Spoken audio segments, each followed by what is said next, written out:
News Talk 94.5 WPTI, 96.7 FM WTOB. You're listening to the Wealth Guardians Show with Doug Ray, helping you retire the job and keep the paycheck. Your hosts today are Garrett Ray and Brice Payne. And this morning we are talking about common Social Security myths that are out there in the ether. How you doing, Brice? Good morning, Garrett. I'm doing well. How are you? Doing all right. How's your dad? He is expectedly or unexpectedly progressing faster than we thought. Very good news for Doug. He will return to the radio waves next week. So for all the listeners out there who have been wondering, Doug, I guess 2 weeks ago now with this airing of this show, underwent a spinal fusion. He had a pretty badly slipped disc. And he went over under some pretty innovative surgery there and spent a day and a half in the hospital. And that was it. That's it. They had him up even, I think it was 5 or 6 hours after surgery. They had him up on his legs walking. A little bit of an assistance there with a cane or a walker. And he was actually back to work, so to speak, checking emails and communicating with us within 48 hours of the surgery. So it's not like he's been gone. He just hasn't been in the office. So. Yeah, he's been hitting us up on emails and phone calls and the like. He stays on top of it for sure. Yeah, he does. Absolutely. So Doug, wishing you all the best there. Look forward to seeing you back in here next week and back on the radio show next week for all the listeners out there who are missing him. Yep. And speaking of your dad who served, let's go ahead and just do that Wealth Guardian service salute to all of those men and women in uniform out there who listen to the show. Thank you for listening, and you are in our thoughts. We do know that putting on the uniform requires a sacrifice of you and a sacrifice of your family as well, and we always want to pay tribute to you. So thank you for all that you do for the country. Garrett, thank you for your service in the Navy. Doug, thank you for your service. Yeah. And okay, let's go ahead and get on it. And Garrett, the reason that we are talking about Social Security myths, common Social Security myths in both the first and second segment today is because, lo and behold, that's our next seminar. We had the one a couple of weeks ago on the Secure Act 2.0 and taxes and retirement. And next one we're breaking out on Thursday, April 20th and Tuesday, April 25th. We do this twice a year. Is Social Security filing strategies and how Social Security changes that have been made over the years and how that impacts you and what the different filing strategies are out there. So we want to dedicate this episode, and actually next week's episode as well will be dedicated to topics all around Social Security. And again, Thursday, April 20th and Tuesday, April 25th is when we've got that seminar coming up in the Broyhill Annex building, the old Clemens Library, where our offices are in Clemens. Mm-hmm. No need to you have to register, but there's no cost or obligation to attend this. But to register, it is 336-391-3409. Highly encourage anybody who's preparing for retirement or wondering what's the best way for me to file for Social Security to attend this and get a whole bunch of knowledge on the ins and outs of that. Yep. So Garrett, let's go ahead and get started here. What are we talking about for the for these common Social Security myths? Yeah. So there's a lot of I guess kind of water cooler talk, if you will, over Social Security and different things that may or may not be true. What Brice and I are going to talk about is all those things that are out there that aren't necessarily true. So myth number one, the Social Security Administration will help you make the best decision about when you should start your benefit. So imagine this. Imagine it's tax filing season. You've got all of your W-2s and all of your 1099 INT, all of those forms, and you walk them into the local IRS office, and you plop them down on their desk and say, all right, guys, help me file my taxes so I'm paying as little. Help me out there, IRS. Does that sound like they would do something? No. That is not something that they would do. They would tell you to go talk to your CPA. Right. And if you tried to do that same thing in Social Security, walk in and basically ask for advice. Help me file for Social Security so to my best advantage. they will tell you in some certain words, take a hike. Yep. Go see your local National Social Security Association certified advisor is what they should tell you. And that would be us. I doubt they'll even do that. Right. They'll just say, no, sorry. Now, they can't answer factual questions. They say, what if I filed next year? What would my benefit be? They can tell you that. If my wife and I divorce and she remarries, what will she be able to tap into my? They can answer those kind of questions for you. They can't give you advice. You should do this, or I recommend. They won't do that. So please don't think that you can go in there and. We'll just leave it at that. The reps, believe it or not, an advisor who is certified with the National Social Security Association is probably better versed in the ins and outs and the beneficial ways to file and the non-beneficial ways to file for Social Security than the reps at the window of the Social Security office are. Yep. They know facts, but they don't know strategies. Exactly. All right, so that's myth number one. It's a great one. It's a common one. All right. Myth number two, and we've run into this several times, Brice. I won't get any Social Security if I was a stay-at-home mom. Okay. So that is not true. Not true. Again, so in order to be qualified for Social Security, to get a Social Security check, you either have to have worked for 40 quarters out there, basically 10 years, but they don't have to be sequential 10 years. 40 quarters, and when you work, you had to have been paying into Social Security. So that's one way you can get Social Security. The other way is to have been married for the last 2 years to somebody else who is earned those credits, and you can earn a spousal benefit off of them.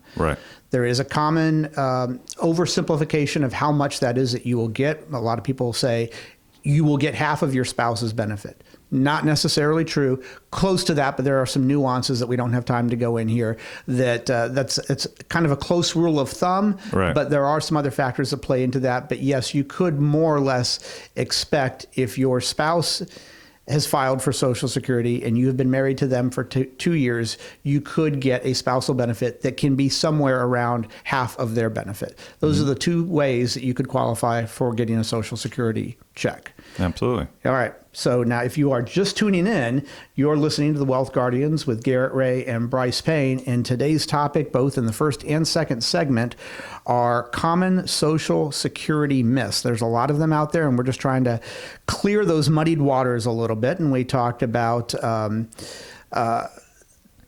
the Social Security Administration will help you make the best decision. We talked about that one. You won't get any Social Security if you were a stay-at-home mom. We cleared the waters on that one. What's the next one, Garrett? All right, this one's a hot button topic for some people, and here we go. You won't pay taxes on your Social Security since you already paid taxes on that money when you paid into the system. You did? You paid taxes on your Social Security when it went in? Let's rewind that just a little bit. When you receive a paycheck and they are taking out federal and state taxes and they are taking out Social Security and Medicare, they took out Social Security and Medicare before your federal and state taxes were taken out of that. So yeah, you did not pay taxes on your Social Security income. It goes into a trust fund. And then they take out the federal taxes and state taxes based on whatever's left in your paycheck. So you did not pay taxes into Social Security, and you will be taxed on your Social Security income in one of three tiers. Either 0% of your Social Security will be taxed on the federal level. 50% of it may be taxed, or 85% of it may be taxed. The tax that is applicable to that 0, 50, or 85% is based on your provisional income. Not your AGI, not your adjusted gross income. So that gets a little confusing, and there's limits there. How much do you have to earn on that provisional income before they tax you at 50% or before they tax you at 85%? And those same provisional tiers will also impact your Medicare. But you do have to pay into taxes on your Social Security income if your income is above a certain amount. We won't go into all those different amounts. But yeah, now in North Carolina, where most of our listeners are listening to this, you are not taxed at the state level on your Social Security income. Now, it's unique to North Carolina. I can't say the same thing about other states. But on federal level, yes, it is at least subjected to potential tax. All right. Very good. Let's go ahead and get to myth number 4 here, Garrett, before we go to the trivia question and into the break. All right.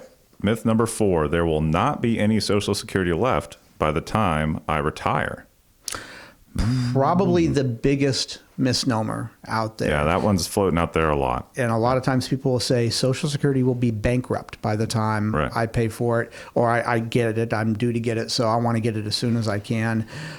Social Security will not go bankrupt. Now, there is the year 2035 out there that is when this massive trust reserve that Social Security has, which currently has $2.8 trillion in it. By the start of 2023, had $2.83 trillion in it.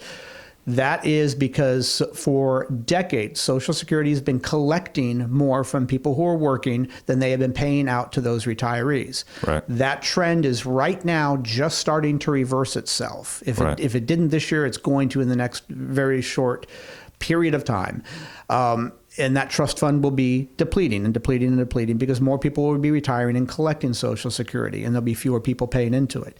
But at that time, and this is around 2035, it was 2034, but now it's 2035, so it's going in the right direction.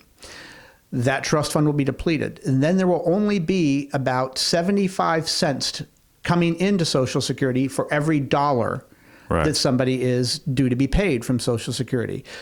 The federal government at some point will have to go and change how Social Security is funded or whatnot to make sure that people are still getting their dollars. But it will not go bankrupt. It will still be there.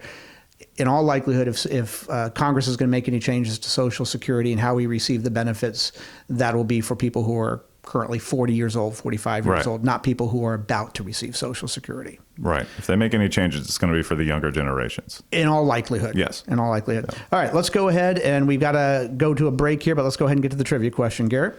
All right, so we're going to switch gears from Social Security back to the markets here. All right. So today, Apple and Microsoft make up about 13% of the total market cap of the S&P 500. So when we think of the S&P 500, over 13% is 2 companies. Okay. It has been since the 1970s that only 2 companies held such a large share. In the 1970s, one of those companies was AT&T. My question to you, Brice, is what was the other company? All right. I'll have to think about that. All right. Well, stick around for the answer to that trivia question on the other side of this short break. This is Brice Payne along with Garrett Ray. The show is the Wealth Guardians, helping you retire the job and keep the paycheck. And this is News Talk 94.5 WPTI. And this is 96.7 FM WTOB. News Talk 94.5 WPTI. 96.7 FM WTOB. You're listening to the Wealth Guardians show with Doug Ray, helping you retire the job and keep the paycheck. I'm Brice Payne along with Garrett Ray this week. And in this second segment this morning, we are talking about common Social Security myths. Now, Garrett asked me a trivia question in that first segment, and I'm sure you're anxious to hear me get the buzzer. But before we get to that trivia question, I've got 2 questions for you. Are you looking forward to your retirement? Do you want to make sure that you're making the best financial decisions for your retirement? Well, if you answered yes to those questions, then Garrett and I have great news for you. We here at the Wealth Guardians offer a no-cost, no obligation, second opinion / review of your retirement plan, which includes a deep analysis of your assets, investment portfolio, insurance policies, income needs, risk tolerance, risk exposure, tax mitigation strategies, legacy goals, and the fees that you are currently paying on your portfolio. Our goal is really not very complicated. We want to help you lower your fees, align your risk, and improve your overall retirement picture so you can retire the job and keep the paycheck. But the ball, as always, is in your court, and you have to give us a call. And our phone number is 336-391-3409. That's 336-391-3409. Give us a call or visit us at thewealthguardians.com to set up your financial plan review with Doug, Garrett, and myself today. Remember, the markets aren't going to wait for you. And now let's go ahead and get to that trivia question that Garrett had for me. Garrett, throw it at me again, buddy.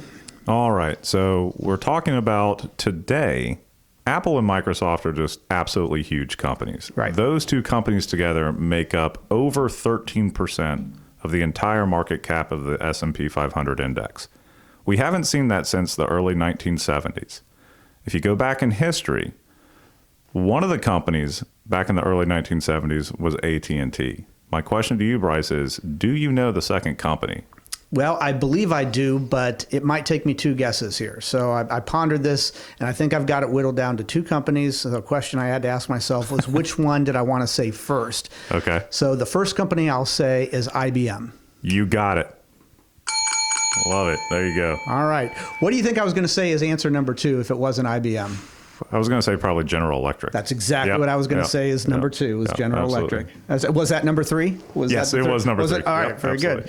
How about that? Going back to my youth there. There you go. Excellent. All right. So in the first segment, we were talking about common Social Security myths. And the reason we're talking about that is we have our next seminar coming up on Thursday, April 20th and Tuesday, April 25th at our Broyhill building on Social Security. If you're getting ready to retire or have recently retired and you're wondering when you file for Social Security, this is the exact type of seminar that you would want to attend. Mm-hmm. No cost or obligation to attend, but you do have to register with us. So give us a call at 336-391-3409, or you could go to our website, thewealthguardians.com, and click on the events tab and register that way as well. We just have to know who's coming and how many seats we need to have prepared for you. So that's why we're talking about Social Security this week, and we're going to be talking about Social Security next week as well. So we covered four really common myths in the first segment. And Garrett, let's go ahead and get started on a couple more for the second segment. What do we got next is myth number 5. All right. Myth number 5. You should claim Social Security as soon as you are eligible. Well, now, if that myth was actually accurate, what would be the point of us doing a Social Security seminar for people? Sure. Or why have any options at all? Right. So now, sometimes, depending on a lot of different factors, if you're going to have residual income in retirement, when you plan on retiring, if you're married, if you've been married in the past, what type of assets you have. Are they IRA assets? Are they Roth assets? Mm-hmm. There's a number of different factors that go into helping us figure out whether or not you should indeed file as soon as you can or delay that. Somebody might ask, why on earth would I delay it? Why don't I get that money coming in as soon as I can? Well, the answer is quite simple, because every year from age 62, that's the earliest age that you can file, through age 70, more or less, there's some rounding errors in here, but more or less every year that you don't file, your Social Security benefit is going to grow by about 8%. And more accurately, it's every month that you don't file, it grows about 1/12 of 8%. That is a guaranteed growth rate. So show me another investment out there that is guaranteed to grow at 8%. So if you don't need the money and you've retired and you can fund your retirement for a couple of years by yourself, that's what we call the gap years. A lot of times it'll make more sense for you to delay filing for Social Security. And now I know some fears and concerns about the sustainability of Social Security falls into it. And people say, well, I want to get my hands on it as soon as I can because it won't be there. I get that, but that's not really a legitimate concern. So that is why you would want to attend our Social Security workshop, is to get an answer like that. All right, so that's that one. Garrett, what do we got next? All right, myth number 6. You can't work and receive Social Security benefits at the same time. Huge myth. Absolutely incorrect. Very huge myth. Now, there is something out there called the earnings test.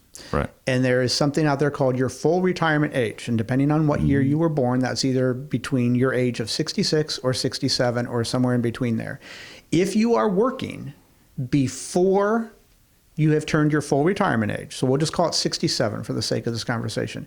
If you are working before 67 and you decide to turn on Social Security, there is an earnings test there. And if you make over $19,560 in the year before you turn full retirement age and you have filed for Social Security, they are going to deduct $1 of Social Security. And it's the true word is withhold. They're going to withhold $1 of Social Security for every $2 you make over that $19,560.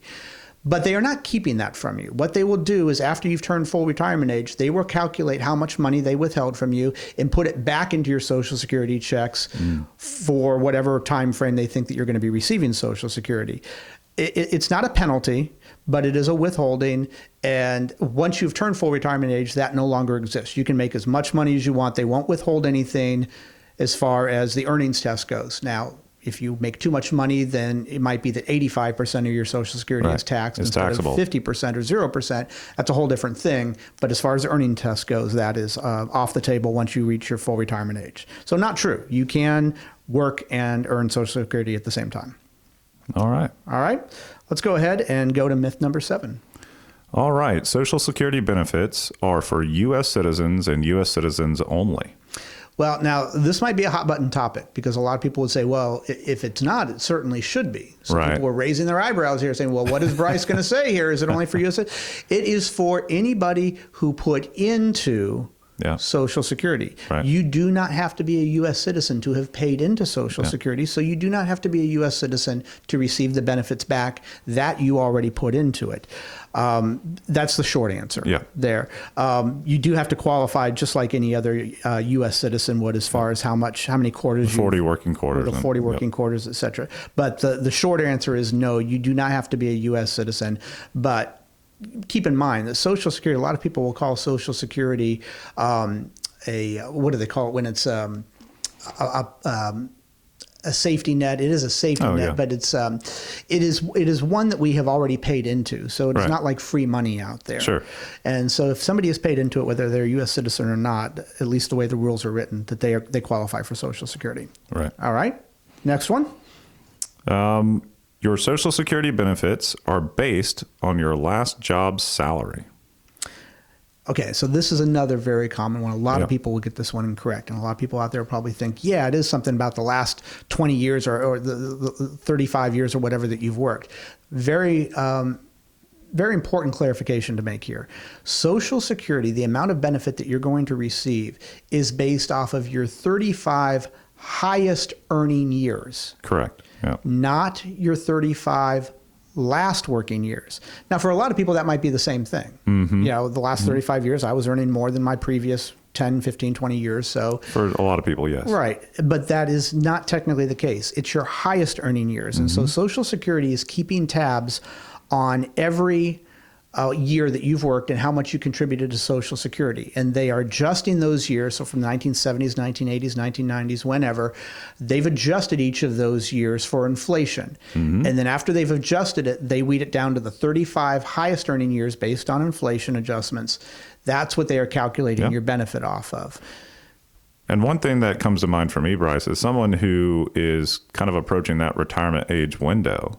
If they are in a position where they are earning a very good salary and they're in kind of the peak of their career. And that's typical for a lot of folks. You tend to earn more the more you work and get that experience.